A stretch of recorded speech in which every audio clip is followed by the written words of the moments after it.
Okay, let's just get through this. I think let me just interview you. Me? Yeah, I think it'll work better. We'll just. Okay, it's fine, but I also have a couple of questions for you. Yeah, there's no problem. We'll just be taking turns asking questions and all that. Okay, cool. Wait, let me go first. Yeah, you can. Okay, cool. So, we know you as Messiah, the guy we grew up with and we went to school with. Well, for me. So, but then we want to know, like, how your career started, what you studied, and how you decided to study what you did. Okay, in reality, the field I'm in, based on what I felt like I wanted to be in high school and where I am now is two different things. Okay. But in the beginning, I needed to do civil engineering. Nice. Yeah, I remember. And then when I had to go to varsity, I was accepted in civil engineering and in building sciences. But I took time to register. When I went to register, civil was full. They advised me to take building sciences. It was on a diploma level, and it was an extended diploma. But remember, you were desperate to go into university. You wanted to go in I was like, but it's fine. I went into it, and actually, I didn't really know actually what building science is when I went in. But when I went inside, I got that this thing is interesting. I can be here, I can be there. And I work closely with civil engineers and all that. And then I was like, okay, it's fine. So it was a package, basically. Yeah, it was a package because it encompasses your construction management and quantity surveying. Okay. Yeah, so I did it on a diploma level. Went on, but when I got to my third year, third year when you go to get used to everything. That's what you realize. Yeah, and then, third year, I did my third year. On my third year, I had something like, how many modules? I had 9 modules. I think it was 9. In third year? Yeah, on my third year. I had 9 modules per semester, and then I was like, okay, cool, it's fine. Yeah. And I passed, how many? I passed 5, and I had 4 subs. Yo. That year. And if ever I fail one module, my bursary wasn't going to fund me for that year. So I went back to write the sub. Passed 3 subs, failed 1. Then the bursary pulled out. When they pull out, now it was time to face it. And I was like, how do I pay the fees that I already owe at school? And I was like, okay, it's only 1 module. Let me just go out, look for a job in the industry, try to pay this, and then I'll come back and see. Then So I basically dropped out for how many years? 4?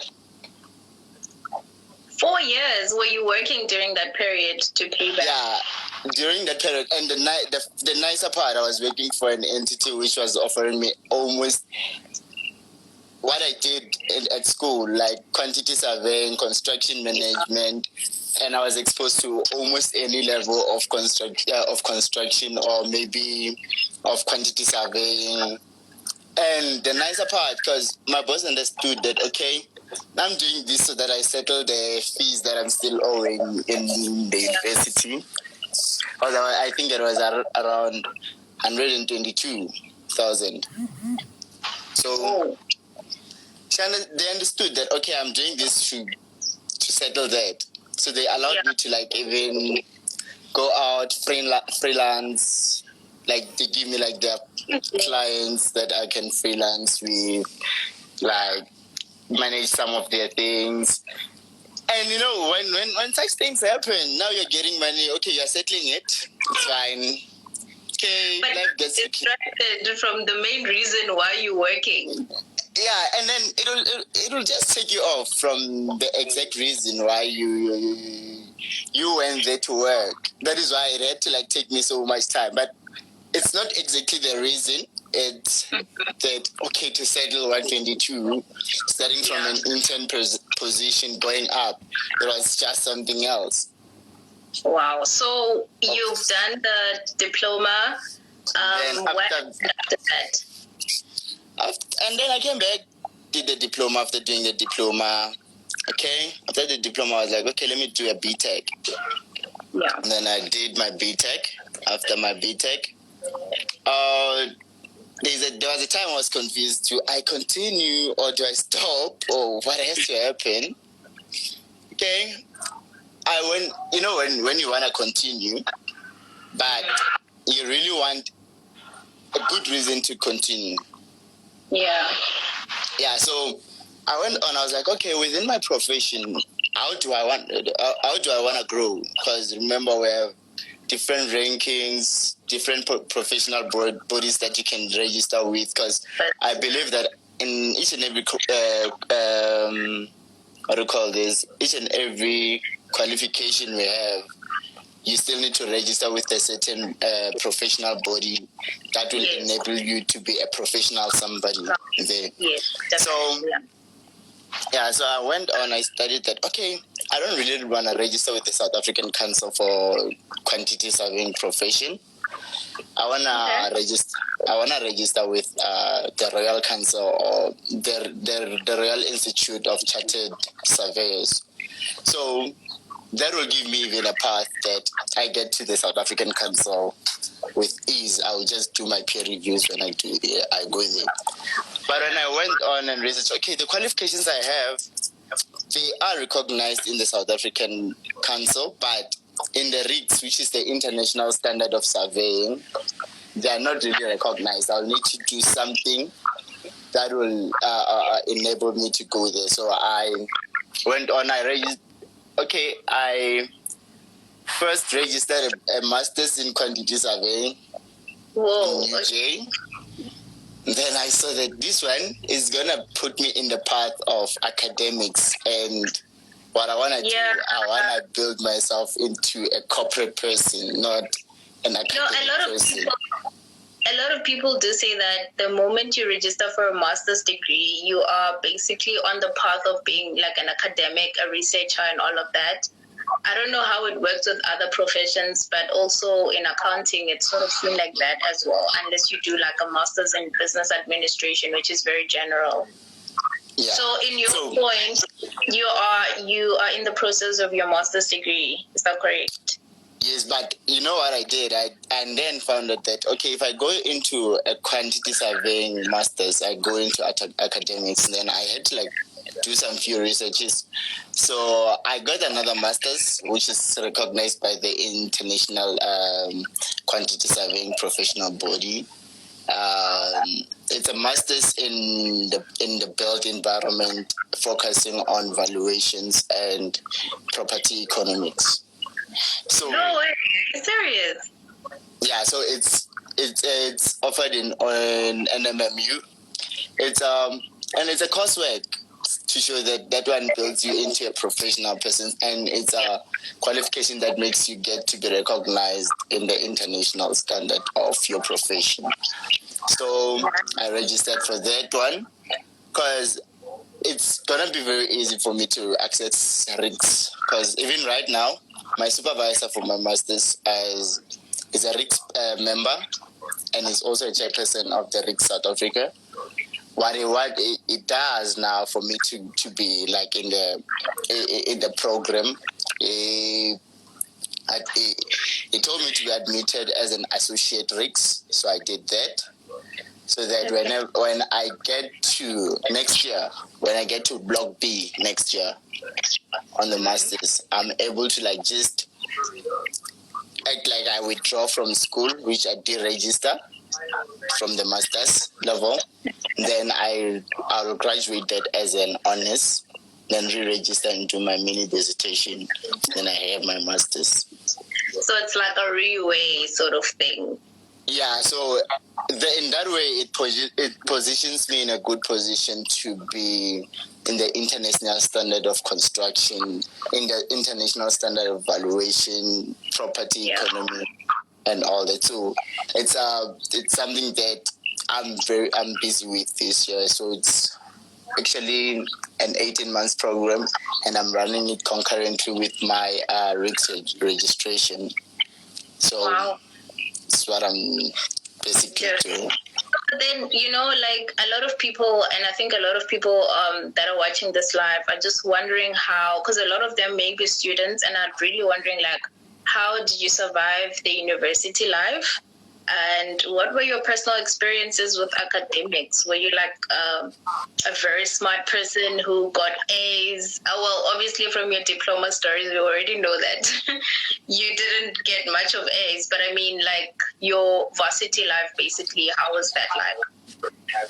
Okay, for me, varsity for me, it wasn't really a challenge because I had like a look of a very street smart person. Was like already like that. And I remember in the campus that I used to go to, in Dorenfontein campus, during my time, like almost everyone knew me. Like everyone on campus. But then you're always this bubbly person. Yeah, then I grew up with that whole personality of being bubbly, and I didn't care who says what, when I do it. I just did it that time. Yeah. So it was like that. And in terms of academics, the only year that I had like academic pressure and social pressure that I couldn't balance, it was really my final year.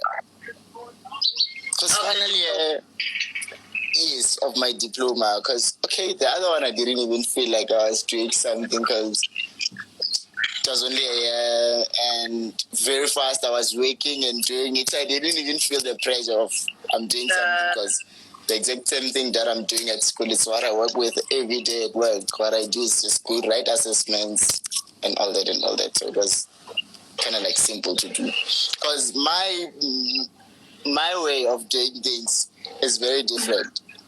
I target what I want. If ever the pass mark is a 50, I want a 50. If I get a 70, it's a bonus, it's a cherry on top. I didn't want it, I wanted a pass.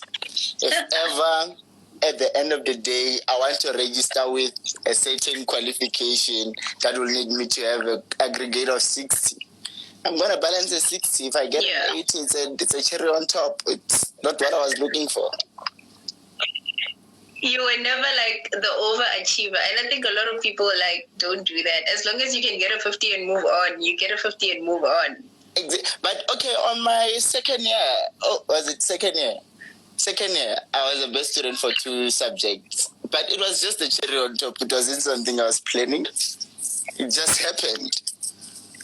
Yeah. It's not something that I planned, when things happen. It's just, they just happen. Like that. Yeah. All right, great. So basically, what's the reason behind academics for you? Like, why are you pursuing so much stuff? You're doing your master's now.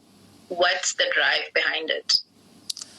Okay, the drive for me is that, firstly, you're coming from which background?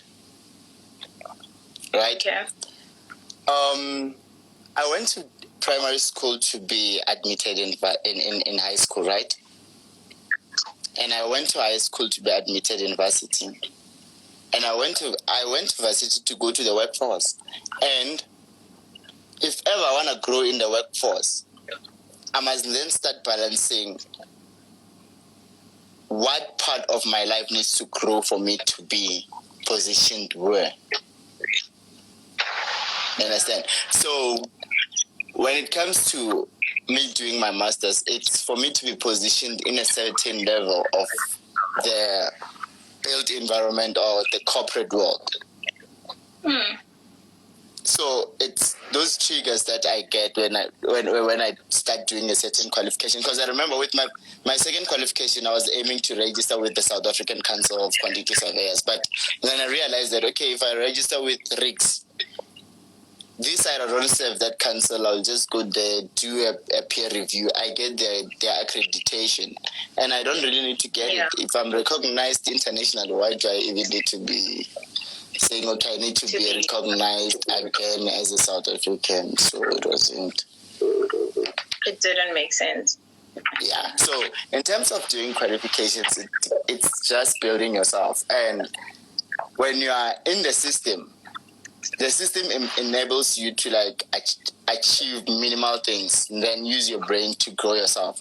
Because when you go to the workforce, it's for you to be able to survive. And if you stay there, you won't grow. You'll just sit there. So you need to get certain ways to grow yourself. It's either you go into entrepreneurship or you use academic to grow yourself to become more employable by bigger parties and all that. And you can establish yourself through that. But if you stop, yes, even your growth, mostly, it will not be. It won't be as fast as you would want it to be because you stopped. Yeah. So if you're in a growing process, you need to keep on growing both sides of your field.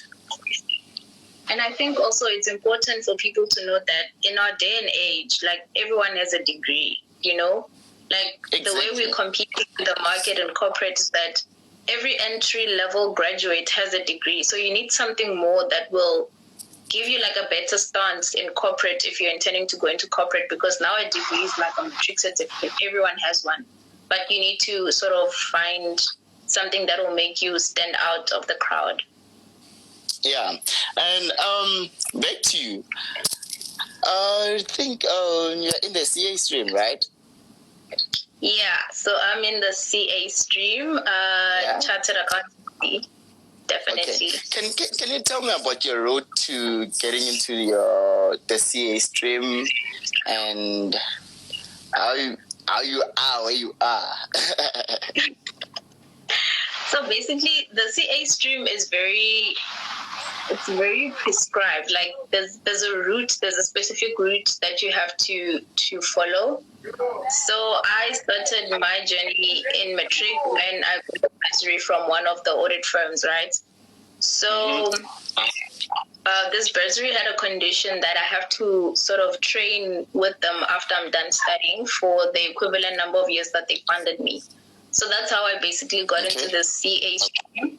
So after that, I registered for a BCom degree at the University of Pretoria for 3 years. And then after that, I did my honors degree.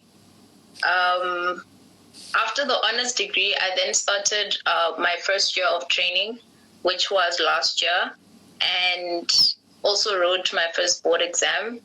And now I am busy with my second board exam, which is the final one. And hopefully next year, I'll be a CA.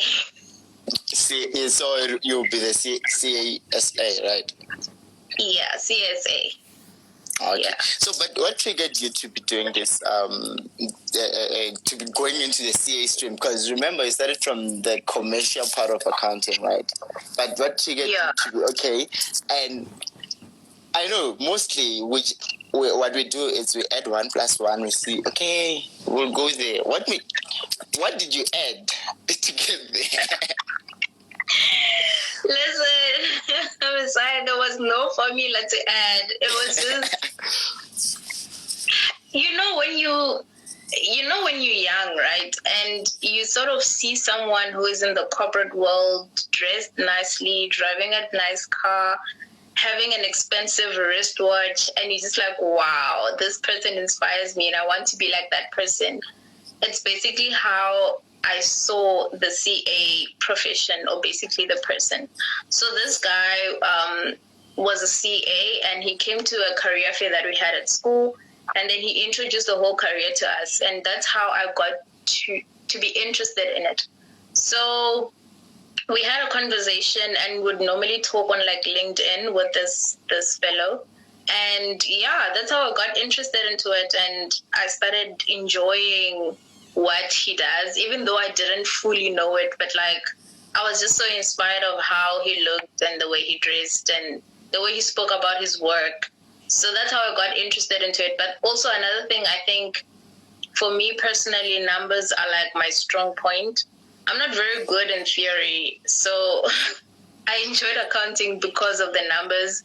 It just sort of gave me an escape from like my theory subjects. Even in high school, I wasn't a fan of like biology because I didn't really get the whole theory part. So I just like sitting down and did my accounting, my maths, and that worked out well. So I didn't have a problem choosing which career to take because I already knew that I enjoy this accounting thing. So let me just go ahead with it. So that's basically how it was all born. Yeah. Yeah. But if ever there was a layperson, okay, there's someone who doesn't really know actually the difference between maybe a financial accountant or any kind of an accountant and someone with a CA, what would you advise them? It's very difficult to tell. There's a fine line between the two types of accountants. The thing is, all chartered accountants are accountants, but not all accountants are chartered, you know? And the main difference is the way in which we interpret and we study the financial reporting standards. So someone who's just a basic accountant, I don't want to call it basic accountant, but like just an accountant who's not chartered would be somebody who's doing your bookkeeping. Basically, they write up your income statement and your balance sheets, and they manage your data, they collect money from your data, they pay your creditors if you're in a company structure like that.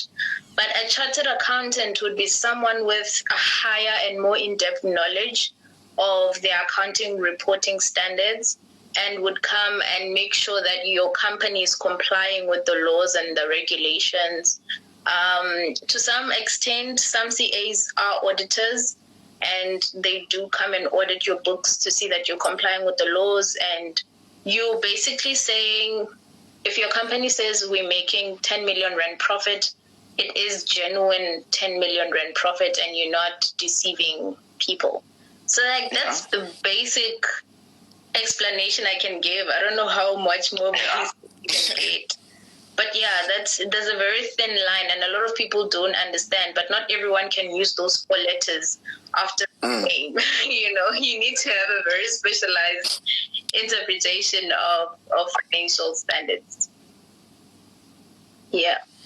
Oh, okay. All right. And then there's a part which I needed to ask you. Let's take, after your CA, what part of growth in the accounting side of things do you want to pursue?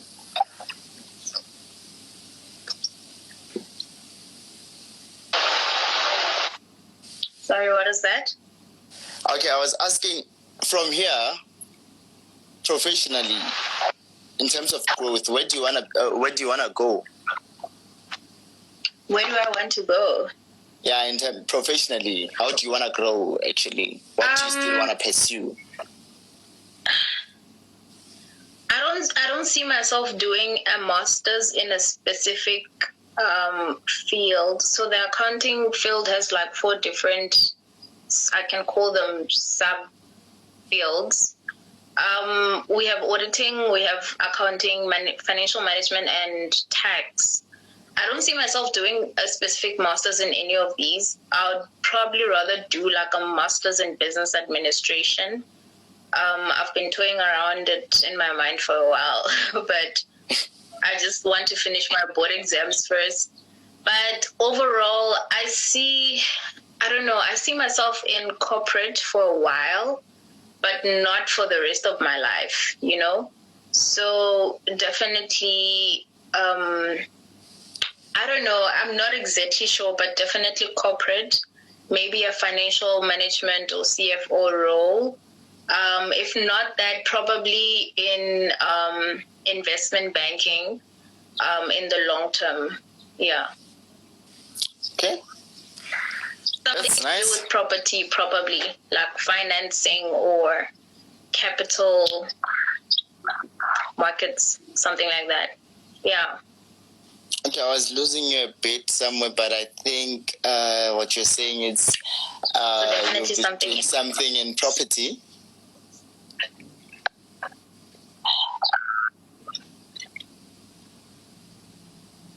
Sorry? I think our life is being interrupted by network. I don't know, but okay. Yeah. Where I was, it's where you were saying that what you want to do is something in property. Yes, definitely something in property finance. At a bank, probably is where I'd want to start. So maybe heading up the finance division or something like that would be something I'm looking into. Yeah, because even on my side, for me, I don't see myself going into construction again. Like into construction, I don't see myself going to work in construction. Okay. I mostly see myself in the property space, in the banking space, but still it'll be still under property, even in the banking space, and in the property valuation and insurance space. Because the construction for me personally, okay, the highest experience I have is from construction. I have 4 years in construction. I understand construction, but from my side of things, it's just that for me it doesn't work. Yeah, it's not your brain. Yeah. Yeah, it doesn't work for me. Maybe I can be in the consulting space of construction, but construction is something I don't really want to do because of other reason. Even when you look at human resource, even when you look at like challenges in construction it's just energy taking. I'd prefer to be someone who's just behind the numbers of that project, behind almost the planning of the project, rather than being in the forefront of the project. Yeah, no. It doesn't really work with me. I don't know, man. I just feel like the people on the ground are actually the people who learn a lot than the people sitting behind the computer, you know?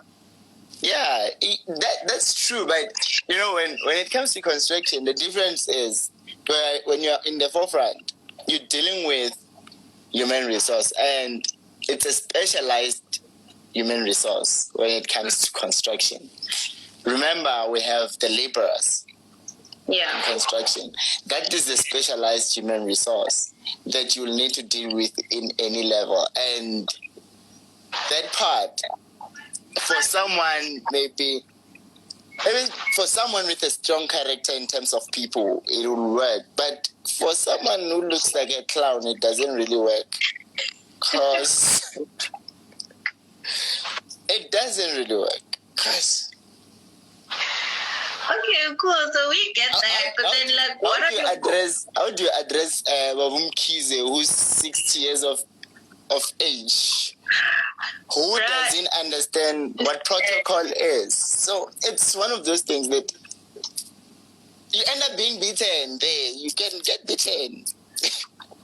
Do you think you have like, those challenges as a young person? Do you have those challenges as a young person going into corporate where you have to like work above people who are older than you, and you sort of have to tell them what to do? And it's kind of awkward now because you're working with someone your father's age, but then you have to be also respectful, but you're also their boss. Imagine. It's one of those things like, you're their boss, you need to respect it, but there is a part whereby you need to address. You need to address a very serious part. Let's take now in construction now. Someone of the age of my father has built a wall, and that wall, when I check it, okay, it's not straight from the bottom, it has to go down. And that means that I must tell them to break that wall and rebuild it. And they have to lose money in that level that I'll tell them it must be broken down. I'm not paying for material. And they need to like rebuild it. Exactly. It's I don't know, it's very awkward, and I also find it very awkward when it happens to me at work, where you're working with this debtors lady. She is way older than my mother, and I just have to keep on bothering her and say, lady, why is this like this? Why is this not the right? Like, how did you do it? Now it seems like I am this annoying child trying to follow you up on your work. But honestly, I am just also trying to do my work. And it's unfortunate that we get into those kind of corporates and we have those kind of positions over people who are older than us, and we still have to correct them when they're wrong.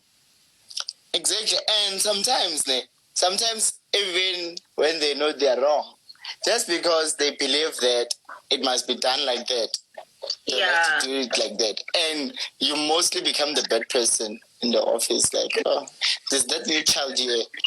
That new child. Yes, it happens all the time. Yeah, it happens all the time. And another thing, there's another thing that I really needed to talk to you about. Okay, it's on employers. Mm-hmm. As in terms of employers, who do you see yourself working with? Like that one that if ever you wake up in the morning working for this name, you know that you have made it in life. You just had. I don't know, hey? I've never really like sat down and thought about it. For me, it hasn't always been about the company. It's always been about the position and what I'm going to be doing. So if any company can provide that position, then I think I wouldn't have a problem. But for now, from the top of my head, I don't know, like probably one of the banks, probably First Rand, yeah. Oh, nice. And you know why I'm asking you this? Why? This question is too important when it comes to how you want to grow, because you need to look at the standard of the potential employer who you need to work with. And if ever you just need a job just to get a job, it's not really work. It doesn't really work. Because the reality is, at work, that's where you spend more of your time than in your real life. Because even in a normal day, I can tell you that almost 9 hours of your day, not really 9 hours, let's say 10 hours of your day at minimum, you invest it to your employer. You have 6 to 8 hours to sleep. The only time you have to yourself is less than 6 hours, I think. Somewhere there. So, and when you have to choose a potential employer, you need to look at where your headspace will be at peace, where you know that. Because if ever you go into a position and all that doesn't really matter, your mental state really matters. Because you might have a good position and good money, but you are working with in an environment that is in you. By yourself, it doesn't really understand. So that is why I'm asking you, okay, as a person, who do you see yourself working with? So it gives you an idea of, okay, this space has good culture in this. It's my space to be in, because, we find ourselves going out into the industry, we start working, and we work in environments that, okay, they're good to start in, but you realize that this doesn't really give me peace as a person. It doesn't really give me peace. It happens a lot that we walk into corporate environments that are not conducive for your mental health. But then for most of us, because, bills need to be paid and we have siblings we're taking care of and our parents and stuff, we end up staying. But Ideally, I get what you mean. You would have to look at the company's culture and how they work. Also, I think another important thing is to see if they have a lot of young people in their employ, Like if a company just has people who are 45 years and older, something is wrong.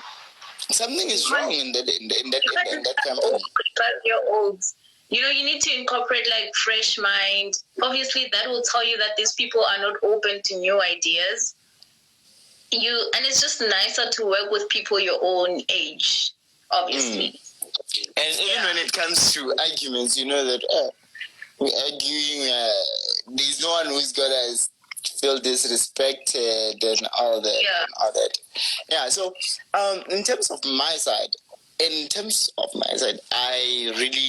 the banking space is my thing. The insurance space is something I'm looking forward to. Like mostly first rand also, because I've been looking at the quantity surveying space of that company. It looks like they do offer exactly what I'm looking for. As long as I'm the background of the project, I'm fine. As long as I'm not seen by anyone. As long as someone, when they get robbed money, they don't know who robbed them, and I'm there, I'm fine.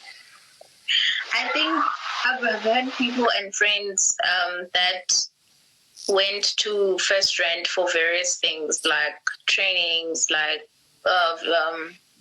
vacation works and stuff, and they speak very highly of the work ethic at First Rand. That made me interested in it. Had I not been signed probably with an audit firm, I probably would have done my articles there. But I think it's a nice space to go into. I think banking is very secure. You won't wake up tomorrow and the bank is closed down unless. Yeah, because we have to look at that. Because if I can tell you about my experience, in terms of that, security is key. It's very key. You don't have to work every day thinking that, what if tomorrow because that part is very necessary, because when you're in the banking space, you know that in the banking space, yes, the banking space affects mostly, when it comes to retrenchment, it will affect mostly the frontliners. But when it comes to the backliners, they can't just say, we no longer need accountants. Why? It doesn't make sense. Yeah, because there's still someone who has to sign off something. Even if it comes in from a software or something, but someone needs to sign it off. It's like, true. This was done by me. So I think it's a very secure place. I don't know what people think who are on this live, but I think the banking sector is a very secure space, unless of course you in the branches, just like what happened with Standard Bank when they closed off their branches, then you're affected. But if you're sitting at head office in Joburg, I mean, what are the chances that Standard Bank collapses? Even if it collapses, even if it collapses, it won't really collapse. It will still work like Wuma VBS on the background. They know that they're still borrowing money for people, giving others money and all that. It will still operate on the background. Yeah. Even if the day-to-day banking can close. The important part is that people do look at the security of the job and the security of the company before, you jump into that corporate space. So, yeah, definitely. Any last regards that you may have for everyone? Actually, I don't really have last regards, but actually, if there's someone who's really, really, really, really, really asking what a quantity survey does or what. Yes, what do you guys do? Okay, actually, in a nutshell, we rob people money, but in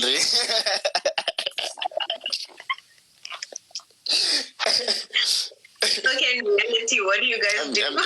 I'm joking. Actually, what a quantity survey does is different. It depends on what kind of a surveyor you are. And in general, quantity surveyors, what they do, they interpret more like engineering work into money. That's what we normally do. That is why we do cost control, budget control, and all that. Another thing, it has 4 wings also. You have your contractors QS, you have your PR QS, and then you have your MRIC QS or chartered QS. And then you have your normal QS, your general QS, general. Just QS having a qualification general practitioner in QS. Okay, so the difference between those ones is that a general QS can work even in a contractor, but the contractor's QS is a registered QS, registered with the professional body, which is the South African Council for the Quantity Surveying Profession. Okay. They register as contractors QS. They take less time to serve the board because they do half of what a PRQS does. And then we have the PRQS. The PRQS is someone who deals with any aspect of the construction space, anything in the construction space, in terms of estimation, in terms of project lifetime planning, lifetime finances, feasibility studies, viability studies, and whatnot. All those things that they focus on. And then we have the chartered QS, which is the register with board, which is the Royal Institute of Chartered Surveyors. Those ones are the highest standard QS. They deal with any kind of valuation. They deal with any kind of QS work. From the property space, valuating a property valuation, property economics, property future, feasibility studies, viability studies. That's a lot. Yeah, they do almost everything in the valuation space. That is why they're no longer called really quantity surveyors. They're just called surveyors, chartered surveyors. So, but then how's the money in your industry? I think people need to know if, the potential. The money in the industry, it depends on what you are and who you work for and what you do. But okay. Let me just talk about a QS, which is a PRQS, fully registered PRQS consulting on a job. Okay. Gets approximately 8.9% of the project amount. Whoa. Okay. So let's take it's R1 billion. The contracting PRQS, the PRQS person or the company that handles PRQS and they will get approximately 8.something% of that, because entirely they're the ones who are involved in the project from inception until the end. They're the ones who closes the project, who audits the project and does everything. So from the professional fees, they're the ones who takes the bigger portion of the professional fees, and they connect the client and the contractor and almost everyone as principal agents and at most and all that. Yeah. And their daily job is to do, let's take it's in a state whereby you want to build a house or maybe you want to build a mall. What they do, they will consult with you in terms of how much you have, and they try to advise almost everyone to work somewhere there. And after they will then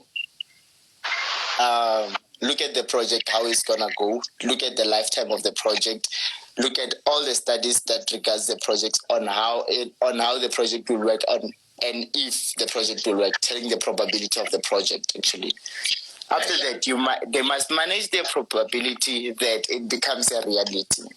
So you more prove that if you say that a house will cost R1 at the end of 5 years, that house must be R1 at the end of that 5 years. You must safeguard your budget, make sure that everything is like that. You look at how the trends have been going in the past 10 years in terms of project risks and all that. You incorporate that in the whole budgeting of a project. So that at the end of the project, you would know that a project was this much, we saved this much, or we overused the project this much, or who lost. So it's more basically, like that. You see these guys driving with really nice cars. They work for them. Which the ones driving nice. Yeah, they do. Guys, the VR, the whole construction thing. Yeah, they do. But they do. Seriously, they do. And actually, my potential employer, it's the bank and government. Actually, government. Yeah. Government, I really want to work for them. Eh? Yeah, I heard there's a lot of money to be made in government. Then you do nothing. You just sit. You just have a position and an office. Although I wouldn't know, I haven't worked for government. I don't really see myself going into government. For me, and maybe in my 40s, I will prefer government because there is just go there and advise, and then you sit. Done. Well then, thank you, Basia, for joining us during your journey, and yeah, all the insights and the stuff that you've given. I hope people find this useful. And even though a lot of it doesn't relate to the CA journey, but I think the principles of career strategies and, how things work in corporate is generally the same for everyone. So I've seen a question here that will the video be saved, and I will probably save it and upload on my YouTube channel for everyone to see who had network issues. But I think, maybe we should end it here. Do you have any last words you want to say? No, man. Thank you for giving me this opportunity. Thank you for just putting away an hour.